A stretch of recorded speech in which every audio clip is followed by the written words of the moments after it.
Sometimes I believe the Lord seeks us out during a time of trouble when we're most vulnerable, and He calls for a decision of surrender and commitment of our lives.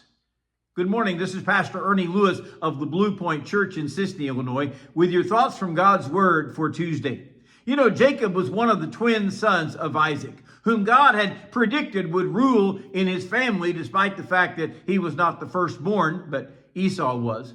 Jacob worked hard to deceive his brother and even to steal his birthright, as well as the blessing from his father as a patriarch of God's chosen people. So being threatened by his brother Esau, Jacob fled. He went to the land of Haran to hide out with his mother's family. While resting along the route, the Lord appeared to him. A ladder stretched down from heaven with angels that were ascending and descending on it. And God also appeared in this vision to introduce himself as the God of Abraham and Isaac. You see, God gave him the same covenant he had given to Abram when he first said, "This land wherever you travel will be yours, and your descendants will be like the dust of the earth." God also promised his watchful care and his protection until he returned to his father.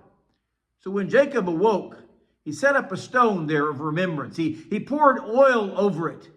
And he said in Genesis chapter 28 and verse 19, he called the name of that place Bethel, and he made a vow saying, "If God will be with me and keep me in this way that I'm going, and give me bread to eat and clothing to put on, so that I come back to my father's house in peace, then the Lord shall be my God. And this stone which I have set up as a pillar shall be a remembrance, God's house. Of all that you give me, I will surely give a tenth back to you."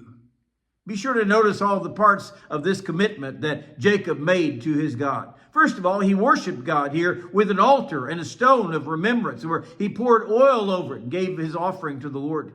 Second of all, he placed his full trust in God, saying, "Listen, if God's going to be with me and feed me, bring me back to my homeland in peace, then I will serve him with all that I have." His statement was, "Then the Lord will be my God." This was a great commitment, seeing that he would go to live with his uncle's family, which worshiped idols, and stay there for several years. He would also travel through nations that had their own gods that they worshiped too.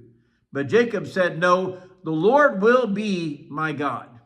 This was not just a hereditary step because Isaac had been a God worshiper. This was a statement and a commitment he made. He even said, "Of all that you give me, I will surely give a tenth back to you." Some people think that when we talk about tithes and offerings, we're getting too personal. We shouldn't meddle in other people's finances. But Jacob essentially said, "I am yours.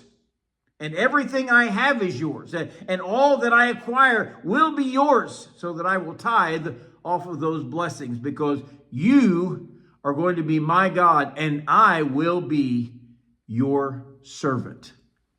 Have we made that commitment today?